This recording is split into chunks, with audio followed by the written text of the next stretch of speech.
Halo guys, ketemu lagi sama gue Ronald di channel Tukang Emas. How are you guys? Apa kabar kalian semua? Semoga baik-baik aja kalian semua yang menonton video ini. Dan di video hari ini gue akan ngebahas sedikit mengenai tips yang paling penting untuk para trader-trader pemula. Dan buat kalian yang belum tahu, gue itu menggunakan broker MIFX cabang Batam ya, Monex Investindo cabang Batam, karena broker ini adalah broker yang sudah paten lah ya. Kita kalau ngomong secara sertifikasinya itu udah luar biasa banget, sertifikasinya banyak banget, pengalamannya pun sudah 20 tahun, sudah terpercaya. Nah, kenapa kalian perlu berhati-hati dalam memilih broker? Ya kan, karena kalau brokernya abal-abal, kalian nggak ngerti brokernya, kalian gampang aja dicurangin. Apalagi kalau brokernya itu nggak ada sertifikasinya. Maka dari itu buat kalian yang mau trading, buka di broker yang terpercaya. Supaya kalian tinggal fokus kepada tradingannya. Kalian nggak perlu memikirkan hal-hal lain, entah uangnya dibawa lari broker, brokernya curang, dan lain sebagainya. Tips pertama yang paling dasar dan paling mendasar dan yang paling penting adalah kalian harus menjaga money management yang baik. Forex ini sedikit berbeda dengan saham maupun cryptocurrency, di mana kalau saham dan cryptocurrency kalian itu membeli sebuah barang ya, kalau saham dalam jumlah lot, kalau cryptocurrency ya berapa koin gitu ya. Dan barang ini kalian pegang selama barang ini memiliki value, ya berarti kalian masih memiliki value di dalamnya. Ini sedikit berbeda dengan forex ya. Kalau forex itu kita menggunakan pip dan lot size, dan lot di sini berbeda dengan lot yang ada di saham. Jadi kalian harus benar-benar belajar sebelum kalian memasukkan uang real dan mentradingkan uang real tersebut. Nah, bahayanya itu jika kalian sampai salah menentukan lot size kalian, maka ya wassalam aja, tinggal aja itu uangnya, sebentar lagi juga bakal hilang gitu, karena nggak kuat menahan pergerakan market. Maka dari itu kalian harus belajar dulu dalam risk management ini. Kalian harus mengatur berapa banyak resiko yang kalian rela untuk tradingkan jika kalian salah posisi ya. Jadi kebanyakan orang terlalu fokus kepada profit, dan sedangkan para influencer di media sosial, mereka rata-rata pasti menunjukkan profitnya mereka. Jarang sekali mereka menunjukkan lossnya mereka. Nah, di sini gue akan menunjukkan contoh-contoh di mana pada saat gue profit seperti apa, pada saat gue loss seperti apa. Jadi kalian bisa tahu bagaimana resikonya yang benar-benar resiko gitu ya, kalau kalian trading di forex. Nah, balik ke pembahasan tadi, di mana kebanyakan orang memikirkan itu profitnya, padahal yang harus di manage, yang harus diatur itu bukan profitnya aja, tapi yang lebih penting yang harus diatur adalah resikonya. Karena jika kalian sampai salah mengatur resiko, ya kan, bisa aja kalian, katakanlah kalian memasukkan dana 10 juta, 100 juta, 1 juta gitu ya. Kalian bisa aja dana itu hilang atau habis atau kalah trading dalam jangka waktu 1 jam, 5 menit, itu bisa aja kalau kalian sampai salah mengatur resiko. Maka dari itu kalian harus benar-benar belajar cara menghitung pip dan cara menghitung lot size, supaya kalian bisa menentukan profil resiko kalian secara pribadi. Tips nomor 2 yang akan gue berikan sama kalian adalah keep it simple. Apa maksudnya?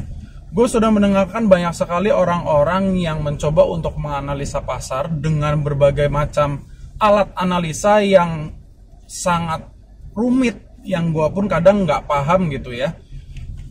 Apakah semakin banyak indikator yang mereka pakai, apakah tradingannya mereka semakin baik? Apakah semakin banyak ilmu tentang technical analysis maka tradingan mereka semakin baik? Jawabannya adalah belum tentu guys. Jadi simpelnya gini aja, kita berpikir secara logis, kita berpikir secara simple. Dalam trading forex ini hanya ada dua kesempatan atau hanya ada dua kemungkinan yang bisa terjadi, yaitu harga bergerak naik dan harga bergerak turun.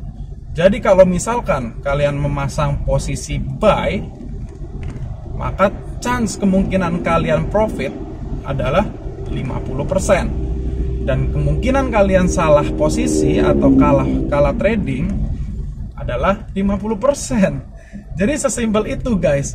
sebetulnya kalau misalkan kita keep it simple, bukan berarti trading tanpa menggunakan indikator terus tebak-tebakan atas bawah gitu ya, bukan seperti itu ya.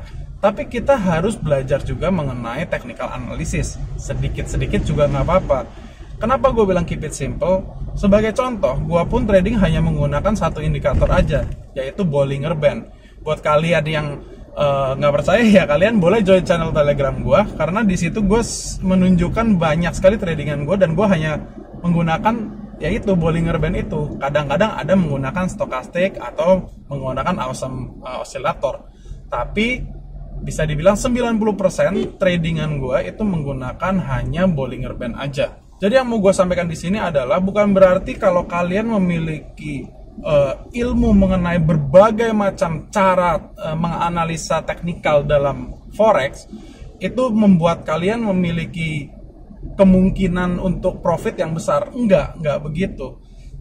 Menurut gue sih, setelah gue mempelajari sekian lama, semakin simple pemikiran kalian, maka kemungkinan besar itu akan jadi profitable buat kalian. Karena semakin banyak pengetahuan yang kalian tahu, maka kalian nanti akan merasakan adanya kontradiksi antara teori yang satu dan teori yang lain. Tips ketiga dan tips terakhir yang akan gue berikan sama kalian, trade what you see.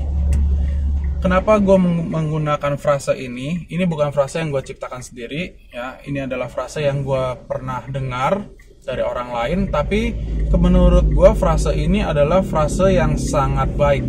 Dalam arti apa? Kita harus memiliki ekspektasi yang masuk akal gitu. Katakanlah kalau misalkan kita memprediksi pergerakan harga sampai sekian 100-200 pip, risk reward rasionya 1:5, 1:10, apapun itu, tapi market tetap market dan kalian tidak bisa menggerakkan market. Yang menggerakkan market adalah market maker. Jadi trade what you see. Bukalah posisi menurut analisa kalian saat itu. Karena kita tidak ada yang bisa menganalisa pergerakan market 100%. Dalam arti apa? Ini marketnya akan naik sampai titik sekian, akan turun sampai titik sekian. Bisa aja terjadi, bisa aja tidak terjadi. Maka dari itu, trade what you see. Jangan mencoba untuk menjadi cenayang gitu ya. Oh, ini nanti akan naik, tanggal sekian akan turun. Nanti akan naik sampai sekian, nanti akan turun sampai sekian. No. So, segitu dulu guys. Semoga tips-tips ini bisa membantu buat kalian. Karena gue melihat banyak sekali orang yang gak ngerti apa-apa, dia langsung nyemplung ke dunia forex dan abis-abisnya ya uangnya habis dalam waktu yang sangat cepat. Dan gue gak mau subscriber gue Dan gue gak mau hal ini terjadi kepada subscriber channel Tukang Emas. Oke, so segitu dulu video gue hari ini. Thank you buat yang udah dengerin dari awal sampai akhir. Jangan lupa tinggalin like, tinggalin jempol, tinggalin komen, dan share video ini ke teman-teman kalian supaya channel ini makin banyak yang nonton. Segitu dulu guys, and see you di video selanjutnya. Bye-bye.